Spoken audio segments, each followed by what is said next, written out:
श्री स्वामी समर्थ. जय जय स्वामी समर्थ.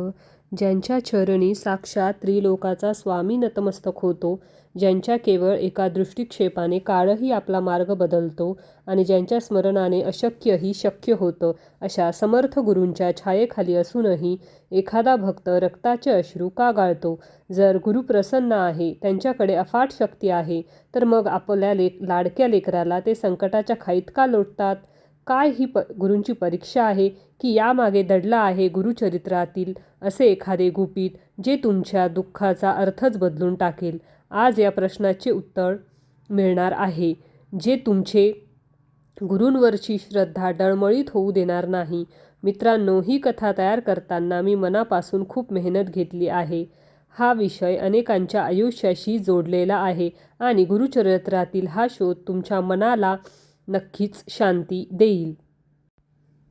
तुमचा एक साधा लाईक माझ्यासाठी मोलाचा ठरेल. प्लीज माझ्या मेहनतीसाठी एक लाईक करा. कॉमेंटमध्ये श्री गुरुदेव दत्त लिहायला विसरू नका आणि आपल्या चॅनलला सबस्क्राईब पण करून घ्या. गावात कोपऱ्यात असलेले ते छोटं कौलारू घर बाहेरून पाहिलं तर अगदी शांत, पण आत मात्र वादळ घोंगावत होतं. घराच्या एका कोपऱ्यात दत्तगुरूंची एक सुंदर मूर्ती आणि त्यासमोर बसलेली अनघा. अनघाची दत्तावर असलेली भक्ती संपूर्ण गावात प्रसिद्ध होती. गेल्या 12 वर्षांपासून तिने एकही गुरुवार सोडला नव्हता. पहाटे ब्रह्ममुहूर्तावर उठणे, काकड आरती करणे आणि दिवसभर मुखात दिगंबरा दिगंबरा श्रीपादवल्लभ दिगंबराचा नामजप करणे हाच तिचा जणू श्वास होता. पण गेल्या काही महिन्यांपासून तिचं आयुष्य जणू एखाद्या चित्रपटातील शोकांतिकेसारखं वळण घेऊ लागलं होतं. सुरुवात झाली ती एका आगीच्या घटनेनं. अनघाच्या पतीचं विनायकरावांचं धान्य विक्रीचं छोटं दुकान होतं. एका रात्री शॉर्ट सर्किट झालं आणि उभ्या आयुष्याची कमाई त्या आगीत भस्मसात झाली. विनायकराव हतबल झाले, पण अनघाने मात्र धीर दिला. स्वामी आहेत ना, ते बघतील सगळं, हे तिचं वाक्य होतं. पण दुर्दैव तिथेच थांबलं नाही. दुकानाचा विमा उतरवलेला नव्हता आणि सावकाराकडून घेतलेलं कर्ज आता डोंगरासारखं वाढू लागलं होतं. रोज सकाळी घराबाहेर कर्ज वसुलीसाठी लोक उभे राहू लागले. अपमानास्पद शब्द आणि विनायकरावांच्या चेहऱ्यावरील हतबलता पाहून अनघाचं हृदय पिळवटून निघायचं. पण तरीही ती पोथीला चिकटून बसली होती. सदानंद नावाचा गावाचा एक उपद्रवी माणूस तर तिच्या समोर येऊन म्हणाला, "काय ग अनघा, तुझे दत्तगुरू आता कुठे गेले? तुझ्या पोथीमध्ये लिहिलंय ना की गुरुभक्ताचं रक्षण करतात. मग आता का तुझा मुलगा दवाखान्यात मृत्यूशी झुंज देत आहे? का तुझं दुकान जळून खाक झालं? सोडा हे सगळं, या देवाधर्मात काही अर्थ नाही." त्या दिवशी संध्याकाळी अनघा दवाखान्यातून घरी आली. तिचे पाय जड झाले होते, खिशात 1 रुपया उरला नव्हता आणि डॉक्टर उद्यापर्यंत मोठ्या रकमेची मागणी करत होते. तिने घराचं कुलूप उघडलं आणि थेट देवघरात गेली. देवघरात मंद उजेड होता. स्वामींची मूर्ती नेहमीसारखीच शांत प्रसन्न दिसत होती, पण आज अनघाच्या डोळ्यात भक्ती नव्हती, तर एक प्रकारचा संताप आणि अगाध दुःख होतं. तिने गुरुचरित्राची पोथी हातात घेतली, पण आज तिला शब्द सुचत नव्हते. बाहेर पावसाला सुरुवात झाली होती. विजेचा कडकडाट होत होता. जणू निसर्गही तिच्या मनातील अस्वस्थता प्रतिबिंबित करत होता. अनघाने स्वामींच्या मूर्तीकडे रोखून पाहिलं. तिच्या मनात विचारांचे चक्र वेगाने फिरू लागलं. मी काय चुकले? कुणाचं वाईट केलं? कधी कुणाचं मन दुखवलं नाही, कुणाचे पैसे डुबवले नाहीत, मग माझ्याच वाट्याला हे भोग का? जर गुरु सर्वसमर्थ आहेत, तर त्यांना माझ्या डोळ्यातील पाणी दिसत नाहीये का? की त्यांना माझ्या ओरडण्याचा आवाज ऐकू येत नाहीये? तिच्या डोळ्यातून आता घळाघळा अश्रू वाहू लागले होते. ते अश्रू केवळ दुःखाचे नव्हते, तर ते एका भक्ताने आपल्या आराध्याला विचारलेल्या जाब होता. तिची अवस्था आता एका लहान मुलासारखी झाली होती, जो आपल्या आईकडे हट्ट धरून बसतो आणि आई प्रतिसाद देत नाही म्हणून चिडतो. पण अनघाचं दुःख त्याही पलीकडचं होतं. तिला वाटत होतं की तिने ज्या गुरुवर सर्वस्व अर्पण केलंय, त्यांनीच आज तिला वाऱ्यावर सोडलंय. अनघा अचानक जमिनीवर कोसळली. तिने स्वामींच्या मूर्तीचे चरण घट्ट धरून ठेवले. तिचा टाहो आता शांत झाला होता, पण हुंदके थांबत नव्हते. तिने डोकं देवाच्या चरणावर टेकवलं आणि अतिशय आर्त स्वरात विचारलं, "स्वामी, सांगा ना, मी तुमचं काय घोडं मारलंय? ज्या मुखाने फक्त तुमचं नाव घेतलं, त्या मुखावर आज काळिमा का? ज्या हातांनी तुमची पूजा केली, तेच हात आज लोकांसमोर मदतीसाठी का पसरावे लागतायत? जर तुमची भक्ती करून तुमच्यावर विश्वास ठेवून हेच मिळणार असेल तर उद्या जगात कोणी तुमच्याकडे विश्वासाने पाहिल का? तिचा आवाज थरथरत होता. ती पुढे म्हणाली, लोक माझी थट्टा करतायत, ती मला सोसेल, पण ती तुमची थट्टा करतायत स्वामी. ते विचारतायत की तुझा गुरु कुठे आहे? मी काय उत्तर देऊ त्यांना? मी त्यांना कसं सांगू की माझे गुरु समर्थ आहेत, जेव्हा माझा स्वतःचा मुलगा तिथे शेवटच्या श्वासासाठी धडपडतोय? जर तुम्ही माझं रक्षण करू शकत नसाल तर मला हे सांगा की हे सगळं थोतांड आहे. सांगा की गुरुचरित्र हे केवळ एक कल्पना आहे. मला उत्तर हवंय स्वामी, मला आज उत्तर हवंय. अनघाच्या या प्रश्नात अशी व्याकुळता होती जी साक्षात ईश्वराच्या सिंहासनाला हलवू शकेल. तिचे डोळे मिटलेले होते, पण त्यातून वाहणारे अश्रू स्वामींच्या चरणांना अभिषेक करत होते. संपूर्ण देवघर एका विचित्र शांततेने भरून गेले होते. उदबत्तीचा धूर एका विशिष्ट लयेत फिरू लागला आणि अचानक वातावरणातील तापमान बदललं. अनघाला जाणवलं की तिच्या डोक्यावर कोणीतरी अतिशय कोमल आणि उष्ण हात ठेवला आहे. तिला वाटलं हा भास आहे, पण तो स्पर्श इतका खरा होता की तिच्या अंगावर शहारे आले. तिने हळूच डोळे उघडले. समोर पाहिलं तर मूर्ती जागेवरच होती, पण त्या मूर्तीतून एक अफाट तेजस्वी प्रकाश बाहेर पडत होता. तो प्रकाश इतका प्रखर होता की अनघाला आपले डोळे पुन्हा मिटावे लागले. पण त्या मिटल्या डोळ्यांसमोर आता एक नवीनच चित्र उभे राहू लागले. तिला दिसू लागले की ती तिच्या घरात नाहीये, तर ती एका विशाल नदीच्या काठी आहे. ती नदी होती कृष्णा आणि समोर होतं औदुंबराचं झाड. वारा संत वाहत होता आणि दुरून मंत्रोच्चाराचे आवाज येत होते मंत्रघोषाचे आवाज येत होते. अनघाला काहीच समजत नव्हतं. ती धापा टाकत इकडे तिकडे पाहू लागली. अचानक तिला समोर एक मूर्ती दिसली. साक्षात श्री नरसिंह सरस्वती स्वामी. त्यांचे तेजस्वी डोळे, लांब जटा आणि हातातील ते दंडात्मक स्वरूप. अनघा थरथर कापू लागली. तिला जाणवलं की ती सामान्य जगात नाहीये, तर गुरुचरित्रातील एका जिवंत अध्यायात प्रवेश करून उभी आहे. स्वामींच्या चेहऱ्यावर एक असं स्मित हास्य होतं, ज्यात हजारो सूर्यांचे तेज आणि चंद्राची शीतलता सामावली होती. त्यांनी अनघाकडे पाहिलं आणि म्हणाले, बाळा, तू प्रश्नांची उत्तरे शोधायला आलीयस ना? मग चल, आज मी तुला दाखवतो की गुरूंच्या कृपेचा खरा अर्थ काय असतो आणि दुःख काय येतं. स्वामींचा तो आवाज अनघाच्या कानात घुमला आणि तिला जाणवलं की आतापर्यंत ती जे पाहत होती ते केवळ एक वरवरचं सत्य होतं. खऱ्या सत्याचा उलगडा तर आता होणार होता. स्वामींच्या हातातील कमंडलूतील पाणी त्यांनी हवेत शिंपडलं आणि अचानक अनघाला तिच्या भोवतीची दृश्य वेगाने बदलताना दिसली. तिला आता अशा काही गोष्टी दिसणार होत्या ज्याची तिने स्वप्नातही कल्पना केली नव्हती. गुरु आणि भक्त यांच्यातील त्या अगदी काळापासून चालत आलेल्या रहस्याचा पडदा आता फाटणार होता. अनघा धावत स्वामींच्या मागे जाऊ लागली, कारण तिला ठाऊक होतं की हेच ते ठिकाण आहे जिथे तिच्या प्रत्येक प्रश्नाचे उत्तर मिळणार होते. पण तिला हे माहीत नव्हतं की हे उत्तर तिच्या आयुष्याचा पूर्ण पायाच बदलून टाकणार आहे. अनघाचे डोळे उघडले तेव्हा तिला समोर जे दिसलं त्यावर तिचा विश्वासच बसत नव्हता. ती तिच्या साध्या घरच्या देवघरात नव्हती, तर ती एका प्रचंड मोठ्या नदीच्या संगमावर उभी होती. हवेत एक वेगळाच सुगंधी दरवळत होता आणि मंत्रोच्चाराचे आवाज कानावर पडत होते. तिने मागे वळून पाहिलं तर तिथे एक भव्य औदुंबराचे झाड होते आणि त्याखाली बसले होते साक्षात श्री नरसिंह सरस्वती स्वामी. त्यांचे ते देदीप्यमान रूप पाहून अनघाचे पाय लटपटू लागले. ती काही बोलणार इतक्याच तिचे लक्ष रडणाऱ्या माणसाकडे गेले. तो एक ब्राह्मण होता, ज्याचे कपडे फाटलेले होते आणि चेहऱ्यावर प्रचंड नैराश्य होतं. तो धावत आला आणि स्वामींच्या चरणावर डोके ठेवून ढसाढसा रडू लागला. अनघाला जाणवलं की हा प्रसंग शेकडो वर्षापूर्वीचा आहे आणि ती केवळ एक साक्षीदार म्हणून तिथे उभी आहे. तो ब्राह्मण ओरडत होता, स्वामी, आता पुरे झालं. मी तुमची इतकी सेवा केली, रोज अनुष्ठान केले, पण माझ्या पदरी फक्त दुःखच का? माझी एकामागून एक 3 मुलं जन्माला येताच दगावली. आता हे 4थं बाळही शेवटच्या श्वासासाठी धडपडतंय. लोक म्हणतात की तुमच्या दर्शनाने दुःख दूर होतं. मग माझ्याच नशिबात हे मरण का लिहिलंय? जर तुम्ही समर्थ आहात तर माझ्या बाळाला का वाचवू शकत नाहीत? त्या ब्राह्मणाची अवस्था पाहून अनघाला स्वतःचीच प्रतिमा त्यात दिसली. तिचीही तक्रार हीच होती. स्वामींनी संथपणे आपले डोळे उघडले. त्यांच्या त्या डोळ्यात एक अथांग समुद्र होता, जो शांतही होता आणि तितकाच गहनही. स्वामींनी चेहऱ्यावर रागाचा लवलेशही नव्हता. त्यांनी शांत स्वरात विचारलं, तीव्रा, तू दुःखाचा जाब विचारतो आहेस ना, पण तू कधी तुझ्या कर्माचा हिशोब तपासला आहेस का? तो ब्राह्मण गोंधळला.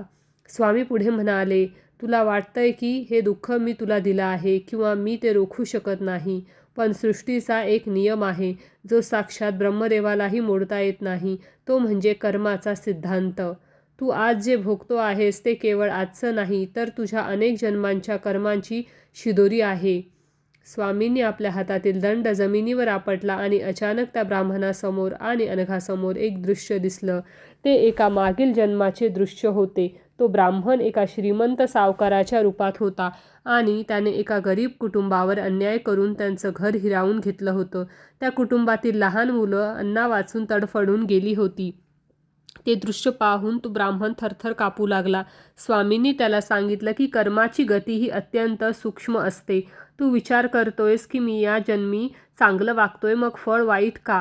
पण झाड लावल्यानंतर त्याला फळ यायला वेळ लागतो. जे बीज तू पेरलं होतंस ते आता फळ देऊ लागलं आहे.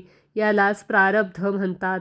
माणूस आपल्या क्रियमान कर्माने भविष्य घडवू शकतो, पण प्रारब्ध मात्र त्याला भोगावेच लागते. ब्राह्मणाने पुन्हा एकदा टाहो फोडला. स्वामी, जर प्रारब्ध भोगायचेच असेल तर तुमच्याकडे येण्याचे काय फायदा? जर दुःख टळणारच नसेल तर गुरूंच्या चरणांची सेवा का करावी? मग सामान्य माणूस आणि तुमच्या भक्तांमध्ये फरक काय उरला? स्वामींनी हसून त्या ब्राह्मणाकडे पाहिले आणि फरक हाच आहे की सामान्य माणूस दुःखाच्या ओझ्याखाली दबून संपून जातो, पण जो गुरूंच्या शरण येतो त्याचे गुरु त्या दुःखाची धार कमी करतात. स्वामींनी एक उदाहरण दिलं. समज तुझ्या नशिबात फाशीची शिक्षा लिहिली आहे, पण जर तू गुरुस्मरण केलंस, त्याची भक्ती केलीस, तर गुरु स्वतःच्या तपाचे बळ वापरून त्या फाशीच्या शिक्षेचे रूपांतर एका साध्या सुई टोचण्यामध्ये करतात. दुःख येतं कारण ते नियतीचं देणं असतं, पण ते सोसण्याची शक्ती आणि त्या दुःखाची तीव्रता कमी करण्याचे सामर्थ्य फक्त गुरुच देऊ शकतात. स्वामींचा तो आवाज आता अधिक कोमल झाला होता. त्यांनी हळूहळू आपला हात पुढे केला आणि त्या रडणाऱ्या ब्राह्मणाच्या मस्तकावर ठेवला. अनघा श्वास रोखून ते पाहत होती. त्या क्षणी संपूर्ण सृष्टी जणू थांबली होती. वाऱ्याची हालचाल थांबली. पाण्याचा आवाज शांत झाला. स्वामींनी त्या ब्राह्मणाच्या डोळ्यात थेट पाहिलं. त्यांच्या त्या स्पर्शातून एक अद्भुत ऊर्जा त्या ब्राह्मणाच्या शरीरात संचारली. ब्राह्मणाचे शरीर शांत झाले. त्यांचे हुंदके थांबले आणि एका विलक्षण शांतीने त्याच्या चेहऱ्याचा ताबा घेतला. स्वामींनी अतिशय प्रेमाने विचारलं, बाळा, जर मी तुझं हे दुःख आज पूर्णपणे पुसून टाकलं तर हा हिशोब चुकता होणार नाही. मग पुढच्या जन्मी तुला हेच दुःख 10 पट तीव्रतेने भोगावे लागेल. तुला ते मान्य आहे का की आज माझ्या हाताला धरून तू हे संकट पार करू इच्छितोस? गुरु कधीच आपल्या लेकराला रडताना बघून आनंदी होत नाही, पण त्यांना हे माहीत असतं की मुलाच्या हितासाठी कडू औषध देणं गरजेचं आहे. मी तुझ्या पाठीशी उभा आहे, मग तुला कशाची भीती? त्या क्षणी ब्राह्मणाला जे काही जाणवलं तेच अनघालाही जाणवत होतं. त्या स्पर्शात एक अशी माया होती, ती जगातील कोणत्याही संकटापेक्षा मोठी होती. ब्राह्मणाने स्वामीच्या चरणी डोके ठेवलं आणि शांतपणे म्हणाला, स्वामी, मला क्षमा करा. मी अज्ञानी होतो. मला वाटलं तुम्ही निष्ठुर आहात, पण तुम्ही तर माझं भविष्य सुरक्षित करत होतात. मला आता दुःख नको. मला तुमचे हे चरण हवे आहे. तुम्ही सोबत असाल तर मी अग्नीतूनही चालत जाईन. स्वामींनी मंद स्मित केलं आणि पुन्हा एकदा वातावरणात वेगाने हालचाल सुरू झाली. त्यांनी ब्राह्मणाला सांगितलं, आता जा. तुझ्या मुलाची तब्येत सुधारली असेल, पण लक्षात ठेव, हे संकट टळलं नाहीये, तर ते बदललं आहे. तुला काही काळ कष्ट भोगावे लागतील, पण त्या कष्टातूनच तुझा आत्मोद्धार होईल. तो ब्राह्मण आनंदाने तिथून निघाला. अनघा हे सगळं पाहत होती. तिचं मन आता हलकं झालं होतं. तिला समजलं होतं की तिचं दुकान जळणं किंवा तिच्या मुलाचं आजारी पडणं हे गुरूंचं अपयश नव्हतं. पण स्वामींनी अजून एक गोष्ट स्पष्ट केली नव्हती. स्वामींनी अनघाकडे पाहिलं. जणू त्यांना ठाऊक होतं की ती तिथेच उभी आहे. स्वामी म्हणाले, अनघा, तू पाहिलंस की प्रारब्ध कसं काम करतं, पण तुला अजून एक सत्य जाणून घ्यायचं आहे. तुला वाटतंय की तुझ्या मुलाला झालेला आजार ही तुझी शिक्षा आहे, पण तू हे पाहिलंस का की जर तू गुरुचरित्राचं पारायण केलं नसतंस तर या संकटाचे स्वरूप काय असतं? स्वामींनी पुन्हा एकदा हवेत हात फिरवला आणि अनघाला एक काळजाचा थरकाप उडवणारं दृश्य दिसलं. त्या दृश्यात तिला दिसले की ज्या दिवशी त्यांच्या दुकानाला आग लागली त्याच दिवशी खरं तर एक मोठा अपघात होऊन विनायकरावांचा मृत्यू होणार होता. पण त्याचवेळी अनघा घरात बसून गुरुचरित्राचा 18व्या अध्यायाचे वाचन करत होती. स्वामींनी तिच्याकडे पाहून एक धक्कादायक खुलासा केला. ते म्हणाले, ज्या क्षणी तू श्री गुरुदेव दत्त असा नामजप केलास त्या क्षणी मी स्वतः तिथे हजर होतो. विनायकरावांचा जो मृत्यू होता तो मी त्या दुकानाच्या आगीत बदलला. पैसा पुन्हा कमवता येईल पण माणूस नाही. तुझ्या मुलाच्या बाबतीतही तेच घडलं. त्याच्या नशिबात असलेलं अकाल मरण मी केवळ एका आजारात रूपांतरित केलं आहे. तुला वाटतंय की संकट आलं आहे, पण प्रत्यक्षात मी तुझ्या कुटुंबाचा काळ टाळला आहे. ज्याला तू दुःख समजत आहेस ते प्रत्यक्षात माझं सर्वात मोठं कवच होतं. हे ऐकताच अनघाच्या पायाखालची जमीन सरकली. तिच्या डोळ्यांसमोरून सर्व घटना एकामागून एक फिरू लागल्या. तिला जाणवलं की ज्या प्रत्येक क्षणी ती देवाला दोष देत होती त्याच प्रत्येक क्षणी तिचे गुरु तिच्यासाठी काळाशी झुंजत होते. तिने ज्या आगीला शाप दिला ती आग तिच्या पतीचे प्राण वाचवण्यासाठी लागली होती. तिने ज्या आजाराला नशिबाचा फेरा समजला तो आजार तिच्या मुलाच्या मृत्यूला रोखण्यासाठी एक छोटासा अडथळा होता. स्वामींचा प्रत्येक वाक्य तिच्या हृदयावर घाव घालत होतं, पण तो घाव तिला वेदना देत नव्हता तर तिला शुद्ध करत होता. अनघाला आता स्वतःच्या अज्ञानाची प्रचंड लाज वाटू लागली. ती स्वामींच्या चरणापाशी जाण्यासाठी धावली, पण अचानक स्वामींचे रूप धुसर होऊ लागलं. औदुंबराचं झाड, कृष्णा नदीचा तो संगम आणि स्वामींचे तेजस्वी स्मित सर्व काही एका प्रकाशाच्या लोळात विलीन होऊ लागलं. अनघा ओरडत होती, स्वामी मला सोडून जाऊ नका. मला अजूनही खूप काही विचारायचंय. पण प्रकाशाचा तो वेग इतका प्रचंड होता की तिला तिचे डोळे घट्ट मिटावे लागले. काही क्षणानंतर जेव्हा डोळे उघडले तेव्हा ती पुन्हा तिच्या देवघरात होती. समोर स्वामींची तीच मूर्ती होती जिच्याकडे पाहून काही वेळापूर्वी तिने जाब विचारला होता. पण आता त्या मूर्तीकडे पाहण्याची तिची दृष्टी पूर्णपणे बदलली होती. बाहेर पावसाचा जोर ओसरला होता आणि एक विचित्र शांतता पसरली होती. पण ही शांतता स्मशानातली नव्हती, तर ती एका नवीन विश्वासाची होती. तितक्यात तिचा फोन वाजला. दवाखान्यातून विनायकरावांचा फोन होता. अनघाचे हात थरथरत होते. तिने फोन उचलला आणि पलीकडून विनायकरावांचा जो आवाज आला तो ऐकून अनघाचे डोळे पुन्हा एकदा भरून आले. पण हे अश्रू दुःखाचे नव्हते. विनायकराव काहीतरी असं सांगणार होते जे ऐकून अनघाला खात्री पटली की स्वामींनी तिला जे दाखवलं ते केवळ स्वप्न नव्हतं. पण स्वामींनी तिला अजून एका प्रश्नाचे उत्तर दिलं नव्हतं की जर गुरु सर्व काही आधीच करत असतात तर भक्ताने नक्की काय करावं? आणि संकटाच्या वेळी गुरूंची साथ ओळखायची कशी? विनायकरावांनी फोनवर काय सांगितलं असेल? आणि अनघाच्या आयुष्यात आता कोणता चमत्कार घडणार होता? स्वामींनी तिला जे परिवर्तन दाखवलं त्याचा पुढचा टप्पा काय होता? विनायकरावांचा आवाज फोनवर थरथरत होता, पण त्या आवाजात भीती नव्हती, तर एक अनामिक आनंद आणि अचंबा होता.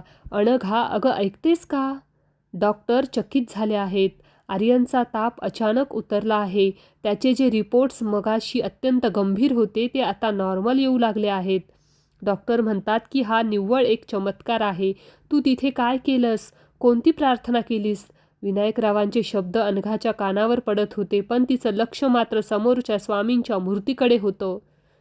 तिच्या डोळ्यातून आता आनंदाश्रू वाहत होते. तिला ठाऊक होतं की हा चमत्कार डॉक्टर किंवा औषधांचा नाही, तर त्या तेजपुंज हातांचा आहे ज्यांनी काही क्षणापूर्वी तिच्या डोक्यावर मायेची फुंकर घातली होती.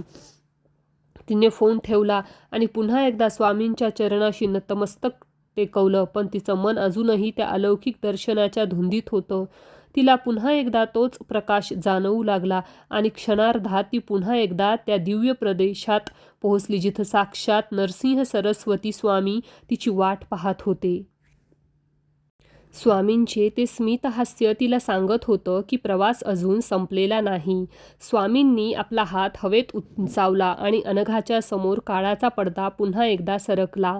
यावेळी तिला स्वतःचा चेहरा दिसला, पण तो या जन्मातला नव्हता. ती एका अतिशय वैभवशाली वाड्यात उभी होती. तिचा पेहराव, तिचे दागिने आणि तिची देहबोली एखाद्या सत्ताधीश स्त्रीसारखी होती, पण तिच्या डोळ्यात मात्र क्रूरता आणि अहंकार होता. अनघा स्वतःलाच त्या रूपात पाहून हादरली. तिने पाहिलं की त्या जन्मात तिने एका असहाय्य कुटुंबाची जमीन बळकावली होती आणि त्यांना घराबाहेर काढलं होतं. त्या कुटुंबातील एका वृद्ध माणसाने मरताना तिला शाप दिला होता की ज्या संपत्तीचा तुला गर्व आहे ती एका रात्रीत राख होईल आणि ज्या लेकरासाठी तू पाप करतेस त्या लेकराचं सुख तुला कधीच मिळणार नाही. दृश्य वेगाने बदललं. अनघाला आता समजलं होतं की या जन्मात तिचं दुकान जळणं आणि तिच्या मुलाचा आजार हे काही योगायोग नव्हते, ते त्या वृद्ध माणसाच्या शापाचं आणि तिच्या स्वतःच्या कर्माचं फळ होतं.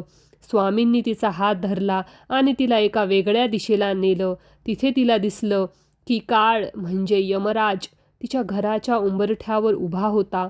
विनायकरावांच्या अपघाताची आणि आर्यनच्या मृत्यूची वेळ निश्चित झाली होती, पण त्याच वेळी या जन्मातील अनघा आपल्या देवघरात बसून डोळे मिटून श्री गुरुदेव दत्त असा टाहो फोडत होती. तिची ती आर्त हाक, तिचं ते निष्पाप समर्पण पाहून स्वामींनी स्वतः त्या उंबरठ्यावर पाऊल ठेवलं होतं. त्यांनी काळाला अडवलं होतं. स्वामींनी त्या शापाची तीव्रता आपल्या तपाच्या बळाने बदलली होती. जिथे संपूर्ण घर आणि माणसं संपणार होती तिथे त्यांनी केवळ एका दुकानाची आणि पैशाची हानी करून तो कर्माचा हिशोब चुकता केला होता. स्वामींचा तो गंभीर आवाज तिच्या कानात घुमला, बाळा, प्रारब्ध हे कोणाला चुकत नाही. जो देह धारण करतो त्याला कर्माचे फळ भोगावेच लागतात, पण जेव्हा एखादा जीव अनन्य भावाने गुरूंना शरण येतो तेव्हा गुरु त्या कर्माच्या फळाची धार कमी करतात. तुला फाशीची शिक्षा होती, पण मी ती केवळ एका सुई टोचण्यावर निभावली आहे. लोक विचारतात की गुरुकृपा असूनही दुःख का येतं, पण त्यांना हे समजत नाही की जर गुरूंची कृपा नसती तर त्या दुःखाची तीव्रता पचवण्याची ताकद त्यांच्यात उरली नसती. मी तुझ्या प्रतीचे प्राण वाचवले आणि तुझ्या मुलाचा काळ पुढे ढकलला. आता सांग, हे दुःख आहे की माझी कृपा? अनघाला स्वतःच्या अज्ञानाची इतकी प्रचंड लाज वाटली की तिला पृथ्वी दुभंगावी आणि आपण त्यात गाडले जावे असे वाटू लागले. ती साक्षात परमेश्वराला दोष देत होती, जो तिच्यासाठी स्वतः कर्माचे घाव झेलत होता. अनघा स्वामींच्या पाया पडली आणि तिने त्यांचे पाय आपल्या अश्रूंनी ओले केले. तिचा आवाज आता फुटत नव्हता. ती फक्त हुंदके देत होती. स्वामी, मला क्षमा करा. मी किती मोठी पापी आहे. मी तुम्हाला निष्ठुर समजत होते. मी तुम्हाला प्रश्न विचारत होते, पण तुम्ही तर माझा प्रत्येक श्वास वाचवण्यासाठी स्वतःला झिजवत होतात. ज्या हातांनी मला वाचवलं त्याच हातांवर मी संशयाचे वार केले. मी या कृपेला पात्र नाही स्वामी. मला दंड द्या, पण मला तुमच्यापासून दूर करू नका. तिचे शब्द तिच्या हृदयाच्या कोपऱ्यातून येत होते. त्या क्षणी तिला ना तिच्या दुकानाची काळजी होती ना पैशाची. तिला फक्त स्वामींच्या त्या चरणांची ओढ लागली होती. स्वामींनी तिला प्रेमाने उठवलं. त्यांच्या डोळ्यात एक अशी करुणा होती जी जगातील सर्व पापांना धुवून टाकण्यास समर्थ होती. त्यांनी तिच्या डोक्यावर हात ठेवला आणि म्हणाले, वेडे, गुरु कधीच आपल्या शिष्यांवर रागवत नाहीत. मुलाने आईला मारलं तरी आई त्याला कुरवाळतेच. तू माझी भक्त आहेस आणि तुझं रक्षण करणं हे माझं कर्तव्य आहे. तुला वाटत आहे की तू माझं काय घोडं मारलं होतंस, पण तू हे विसरलीस की तू अनेक जन्मांपासून माझीच लेकरू आहेस. तुझा हा जन्म म्हणजे तुझ्या कर्माच्या हिशोबाची शेवटची पानं आहेत. ती फाडून टाकण्यापेक्षा ती प्रेमाने वाचून पूर्ण करणं महत्त्वाचं असतं, जेणेकरून तुला कायमची मुक्ती मिळेल. जा, आता तुझ्या मनात कोणतीही शंका ठेवू नकोस. तुझ्या कर्माचा डोंगर आता एका लहानशा मातीच्या ढिगाऱ्या इतका उरला आहे, जो तू सहज पार करशील. अनघाला त्या क्षणी एक अशी ऊर्जा जाणवली जी तिने यापूर्वी कधीच अनुभवली नव्हती. तिच्या शरीरातील भीती, चिंता आणि नैराश्य पूर्णपणे नाहीष्ट झालं होतं. तिला जाणवलं की जोपर्यंत स्वामी तिचा हात धरून आहेत तोपर्यंत जगातील कोणतीही संकट तिला हरवू शकत नाही. तिने पाहिलं की स्वामींच्या शरीरातून एक निळा प्रकाश बाहेर पडत होता आणि तो प्रकाश तिच्या संपूर्ण अस्तित्वाला वेढून टाकत होता. तिची दृष्टी आता दिव्य झाली होती. तिला प्रत्येक संकटात आता गुरूंचा आशीर्वाद दिसू लागला होता. तिने त्या प्रकाशात पाहिलं की तिचा मुलगा आर्यन आता गाढ झोपला आहे आणि त्याच्या चेहऱ्यावर एक शांत स्मित आहे. विनायकराव आता पुन्हा उभे राहण्याचे स्वप्न पाहत आहेत. सर्व काही बदललं होतं कारण तिची पाहण्याची दृष्टी बदलली होती. अचानक तो दिव्य प्रदेश धूसर होऊ लागला. स्वामींचे रूप प्रकाशात विलीन होऊ लागले. पण यावेळी अनघा घाबरली नाही. तिला माहीत होतं की स्वामी आता तिच्यापासून दूर जाणार नाही, तर ते तिच्या हृदयात कायमचे स्थिरावले आहेत. तिने डोळे उघडले तेव्हा ती पुन्हा तिच्या देवघरात होती. पण आता तिला ते घर लहान वाटत नव्हतं. तिला ते एक मंदिर वाटत होतं. बाहेर पाऊस थांबला होता आणि ढगांच्या आडून चंद्राचा प्रकाश अंगणात पडला होता. अनघा उठली आणि तिने शांतपणे गुरुचरित्राची पोथी उचलली. तिने ती पोथी आपल्या उराशी कवटाळली. आता तिला त्यातील प्रत्येक शब्दाचा खरा अर्थ समजला होता. गुरुचरित्र हे केवळ वाचण्यासाठी नसतं, तर ते जगण्यासाठी असतं.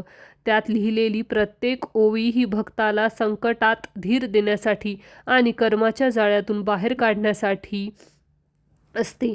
अनघाने ठरवलं की आता ती रडणार नाही. ती पुन्हा एकदा शून्यातून विश्व निर्माण करेल, कारण तिला ठाऊक होतं की तिची साथ द्यायला साक्षात त्रिलोकाचा स्वामी उभा आहे. तिने विनायकरावांना पुन्हा फोन केला आणि म्हणाली, विनायक, काळजी करू नका. दुकान गेलं तरी चालेल. आपण पुन्हा नवीन दुकान थाटू. आपले स्वामी आपल्या पाठीशी आहेत. त्यांनीच आपल्याला हे नवीन आयुष्य दिलं आहे. विनायकरावांना अनघाच्या आवाजातील तो आत्मविश्वास पाहून आश्चर्य वाटलं. त्यांना वाटलं होतं की अनघा कोलमडून गेली असेल, पण ती तर आता हिमालयासारखी अढळ झाली होती. गावातील लोक जे काही वेळापूर्वी तिची थट्टा करत होते ते आता आश्चर्यचकित झाले होते. ज्या अनघाचं घर उद्ध्वस्त झालं होतं, तिच्या चेहऱ्यावर इतकं तेज कुठून आलं? तिने तर काहीच गमावलं नाही असं ती का वागतीये? पण त्यांना हे कसं कळणार की तिने जे मिळवलं होतं ते त्या दुकानापेक्षा आणि संपत्तीपेक्षा हजारो पटीने मोठं होतं. तिने गुरूंचा विश्वास मिळवला होता. तिने स्वतःच्या प्रारब्धावर विजय मिळवला होता.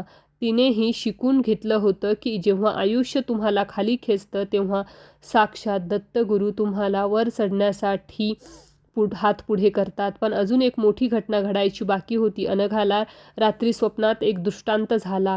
त्या दृष्टांतात स्वामींनी तिला एका जुन्या मोडकळीस आलेल्या वाड्याचा पत्ता दिला आणि सांगितलं की तिथे जा. तुझ्या कर्माचा शेवटचा अवशेष तिथे तुझी वाट पाहत आहे. तो वाडा कोणता होता? त्या वाड्यात असं काय दडलं होतं ज्यामुळे अनघाच्या आयुष्याला एक पूर्णपणे वेगळी दिशा मिळणार होती? आणि सर्वात महत्त्वाचं म्हणजे सामान्य माणसाला हे कसं कळणार की त्याच्यावर आलेलं संकट हे गुरूंचं संरक्षण आहे की त्याची परीक्षा? अनघा त्या पत्त्यावर पोहोचली तेव्हा तिला तिथे जे दिसलं ते पाहून तिच्या डोळ्यांवरचा विश्वासच उडाला. तिथे एक अशी व्यक्ती तिची वाट पाहत होती जिचा संबंध थेट तिच्या मागील जन्माशी होता. कोण होती ती व्यक्ती आणि त्या वाड्याचा अनघाच्या भविष्याशी काय संबंध होता? गुरुचरित्रातील ते शेवटचं गुपित आता उलगडणार होतं, जे ऐकून कोणत्याही भक्ताच्या मनातील संशय कायमचा पुसून टाकला जाईल. स्वामींनी अनघाला दिलेल्या त्या शेवटच्या आदेशामागे काय हेतू होता आणि त्या कथेचा शेवट अशा कोणत्या वळणावर होणार होता जिथे श्रद्धा आणि विज्ञानाचा संगम होतो? हे सर्व आता आपल्यासमोर येणार होतं. अनघाने स्वामींना सांगितलेला तो पत्ता एका कागदावर लिहून घेतला होता. पहाटेची वेळ होती. दवाखान्यातून निरोप आला होता की आर्यनला आता घरी नेऊ शकता. विनायकराव आर्यनला घेऊन घरी येणार होते, पण अनघाच्या मनात त्या गूढ वाड्याचे विचार चक्रावत होते. तिने मनोमन स्वामींचे स्मरण केले आणि त्या जुन्या पत्त्याच्या दिशेने निघाली. हे गाव तिच्या गावापासून काही अंतरावरच होतं, पण तिथे पोहोचायला तिला 2 तास लागले. गाडीतून उतरल्यानंतर तिने पाहिलं तर एक अतिशय पडका जीर्ण झालेला मोठा वाडा होता. वाड्याच्या भिंतीवरून गवत उगवलं होतं आणि तिथे कोणी राहत असावं असं वाटत नव्हतं, पण स्वामींनी सांगितलं होतं म्हणजे तिथे काहीतरी नक्कीच होतं. अनघा धडधडत्या अंतकरणाने वाड्याच्या दरवाजाजवळ पोहोचली, पण त्यावर कोरीव काम मात्र अजूनही शिल्लक होतं. तिने हळूच दरवाजा ढकलला तेव्हा एक तरतर असा आवाज आला, जो त्या शांततेत भयानक वाटत होता. आतमध्ये गेल्यावर तिला धूळ आणि जुनाट वासाचा अनुभव आला. वाड्याच्या मधल्या चौकात एक तुळशी वृंदावन होतं, जे आता पूर्णपणे सुकलं होतं. अनघा पुढे जात असताना तिला एका खोलीतून खोकलण्याचा आवाज आला. ती त्या दिशेने वळली. खोलीच्या एका कोपऱ्यात फाटलेल्या अंथरुणावर एक वृद्ध माणूस बसला होता. त्याचे डोळे अंधुक झाले होते आणि अंगावरची हाडे स्पष्ट दिसत होती. अनघाला पाहताच त्याने विचारलं, "कोण आहे? कोण आला या पडक्या वाड्यात?" अनघाने थरथरत्या आवाजात उत्तर दिलं, "बाबा, मी अनघा. मला स्वामींनी इथे पाठवलं आहे." त्या आवाजात उत्तर दिलं, "बाबा, मी अनघा. मला स्वामींनी इथे पाठवलं आहे." स्वामी हे नाव ऐकताच त्या वृद्धाच्या चेहऱ्यावर एक वेगळी चमक आली. त्याने आपले थरथरणारे हात जोडले आणि म्हणाला, "स्वामी म्हणजे साक्षात नरसिंह सरस्वती. त्यांनी तुला पाठवलं याचा अर्थ माझा अंत जवळ आला आहे आणि माझं कर्जही फिटलं आहे." अनघा गोंधळली. तिने विचारलं, "बाबा, कर्ज? कसलं कर्ज?" तो वृद्ध माणूस हसून म्हणाला, "बाळा, तू मला ओळखत नाहीस, पण मी तुला ओळखतो. अनेक पिढ्यांपासून आमचं कुटुंब एका शापाचं ओझं वाहत होतं. माझ्या पूर्वजांची जमीन एका क्रूर स्त्रीने बळकावली होती. आमची मुलं अन्नावाचून मेली होती. त्या स्त्रीचा शाप माझ्या रक्तांमध्ये वाहत होता. पण स्वामींनी माझ्या स्वप्नात येऊन सांगितलं होतं की ज्या दिवशी त्या स्त्रीचा आत्मा एका नवीन जन्मात स्वतःचं सर्वस्व गमावून पूर्णपणे शुद्ध होईल, त्या दिवशी ती तुझ्या दारात येईल. आज तू आलीस याचा अर्थ त्या पापाचा हिशोब चुकता झाला आहे." अनघाला आठवलं की स्वामींनी दाखवलेलं ते मागील जन्माचे दृश्य हा तोच परिवार होता ज्याच्यावर तिने अन्याय केला होता. तिच्या डोळ्यातून अश्रू वाहू लागले. तिने त्या वृद्धाचे पाय धरले आणि क्षमा मागितली. त्या वृद्धाने तिच्या डोक्यावर हात ठेवला आणि म्हणाला, "तुला क्षमा करण्याची गरज नाही बाळा, कारण तू या जन्मात जे सोचलं आहेस ते पाहून माझा शाप स्वतःच भस्म झाला आहे. तू तुझ्या घराची राख पाहिलीस, तुझ्या मुलाचा मृत्यू जवळून पाहिलास. हे सर्व म्हणजे त्या अन्यायाचं प्रायश्चित्त होतं. आता तू मुक्त आहेस आणि मीही." त्या वृद्धाने आपल्या उशाखालून एक जुनी लाकडी पेटी काढली. "हे घे." तो म्हणाला, "ही पेटी माझ्या पूर्वजांनी जमिनीत गाडून ठेवली होती, जी त्या काळात तुला सापडली नव्हती. यात सोन्यांची काही नाणी आणि जमिनीचे कागदपत्र आहेत. स्वामींनी सांगितलं होतं की जेव्हा ती स्त्री शुद्र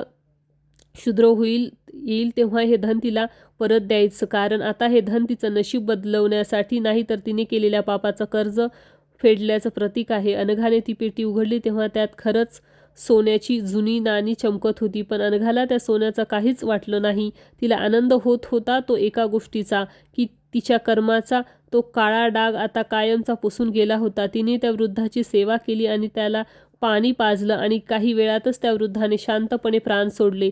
जणू तो अनघाचीच वाट पाहत होता. अनघा त्या रिकाम्या वाड्यात एकटीच बसली होती.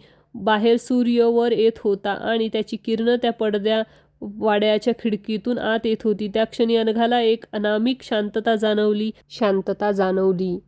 तिला उमजलं की गुरूंची कृपा म्हणजे केवळ चमत्कार करून संकट दूर करणं नसतं. गुरुकृपा म्हणजे भक्ताला त्याच्या कर्माच्या चिखलातून बाहेर काढणं असतं. तिने विचार केला, जर स्वामींनी माझं घर जाळू दिलं नसतं तर कदाचित मी या वाड्यापर्यंत कधीच पोहोचले नसते.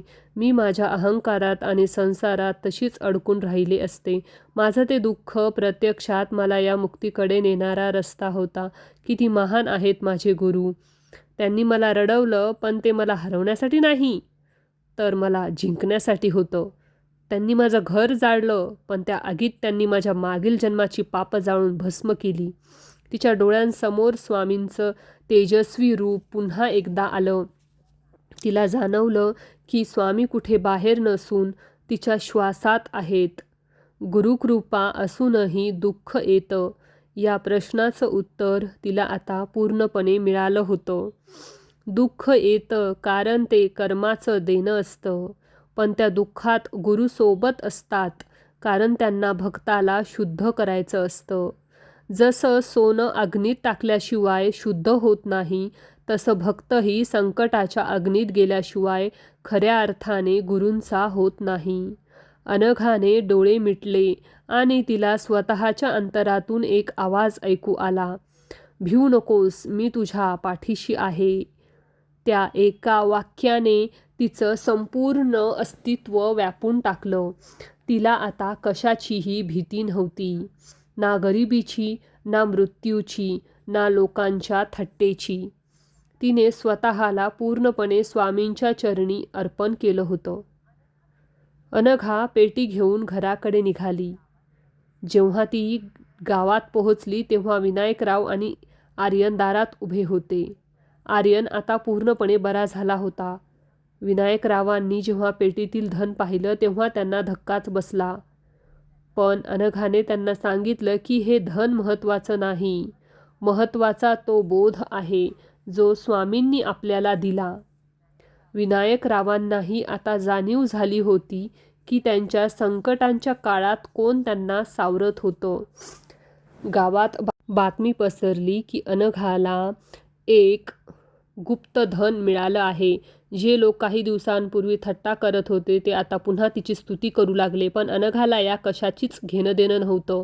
तिने त्या धनाचा वापर स्वतःच्या चैनीसाठी नाही तर गावात एका छोटेखानी रुग्णालय आणि शाळा बांधण्यासाठी केला. तिने पुन्हा एकदा विनायकरावांच्या दुकानाची उभारणी केली. पण यावेळी त्या दुकानाचा पाया प्रामाणिकपणा आणि सेवा हा होता. अनघाचं आयुष्य आता पूर्णपणे बदललं होतं. ती पूर्वीही गुरुचरित्र वाचायची, पण आता तिला त्यातील प्रत्येक ओळीचा अर्थ अनुभवातून उमजत होता. लोक तिच्याकडे सल्ला घ्यायला येऊ लागले. अनघाताई, आमच्यावर संकट आलं आहे, आम्ही काय करू? तेव्हा अनघा हसून एकच सांगायची, संकटाला घाबरू नका, ते तुमच्या कर्माचा कचरा साफ करायला आलं आहे. फक्त स्वामींचा हात सोडू नका, ते तुम्हाला बुडू देणार नाहीत, उलट ते तुम्हाला पोहायला शिकवतील. गुरुचरित्रातील ही कथा आपल्याला हेच शिकवते की आयुष्यात येणारे चढ उतार हे आपल्याच कर्माचे परिणाम असतात. पण जेव्हा आपण सद्गुरूंना शरण जातो तेव्हा ते कर्माचे डोंगर कापून त्याचे रूपांतर लहान खड्यांमध्ये करतात. गुरु कधीच आपल्या भक्ताला दुःखात सोडत नाहीत, उलट ते त्या दुःखाच्या काळात भक्तांच्या सर्वात जवळ असतात. जसं आई मुलाला कडू औषध पाजताना त्याचे हात घट्ट धरते, तसेच गुरु आपल्याला संकटाच्या काळात सावरतात. आज अनघाच्या रूपाने प्रत्येक भक्ताला हे उत्तर मिळालं आहे की जर तुमच्या आयुष्यात दुःख असेल तर समजा की स्वामी तुमच्या जवळ आहेत आणि ते तुमच्या आयुष्यातील काहीतरी खूप मोठं संकट आपल्या अंगावर झेलत आहेत. कथेचा समारोप करताना हेच म्हणावंसं वाटतं की श्रद्धा असेल तर प्रत्येक संकट ही एक संधी असते आणि सबुरी असेल तर त्या संकटाच्या पलीकडे गुरूंचे स्मित हास्य तुमची वाट पाहत असते. अनघाने जे अनुभवलं तेच प्रत्येक दत्तभक्त अनुभवतो. फक्त त्यासाठी दृष्टी हवी आणि गुरूंवर अढळ विश्वास हवा. श्री नरसिंह सरस्वती स्वामींची ही लीला अगाध आहे, जी समजून घेण्यासाठी बुद्धीपेक्षा हृदयाची जास्त गरज आहे. तर मित्रांनो, ही कथा तुम्हाला कशी वाटली कमेंट करून नक्की सांगा. व्हिडिओ आवडल्यास नक्की लाईक करा आणि कमेंटमध्ये श्री गुरुदेव दत्त किंवा जय श्री कृष्ण नक्कीच लिहा. आमच्या चॅनलला सबस्क्राईब करायला विसरू नका. धन्यवाद. श्री स्वामी समर्थ. जय जय स्वामी समर्थ. तुम्हाला माझे व्हिडिओ कसे वाटतात तेही सांगा आणि तुम्हाला ही कथा कशी वाटली तेही सांगा. कारण का गुरु हे नेहमी आपल्या भक्तांसोबत असतातच, याच्यावर तुम्ही विश्वास ठेवा. तुमच्या आयुष्यात कितीही मोठं दुःख आलं आणि दुःखाचा डोंगर संपतच नाही आहे असं तुम्हाला वाटत असेल तरीही गुरूंवर विश्वास ठेवा, नाम जप करा. कारण का या कलियुगात जर आपल्याला कोणी तारणहार असेल तर आपले गुरु श्री स्वामी समर्थ श्री दत्तगुरू हेच आहेत. त्याच्यामुळे गुरूंवर विश्वास ठेवा. हीच माझी एवढं सांगून जी काही सेवा आहे ती स्वामींचरणी अर्पण करून दत्तगुरूचरणी अर्पण करून आजचा व्हिडिओ संपवते. चला भेटूयात पुढच्या व्हिडिओमध्ये.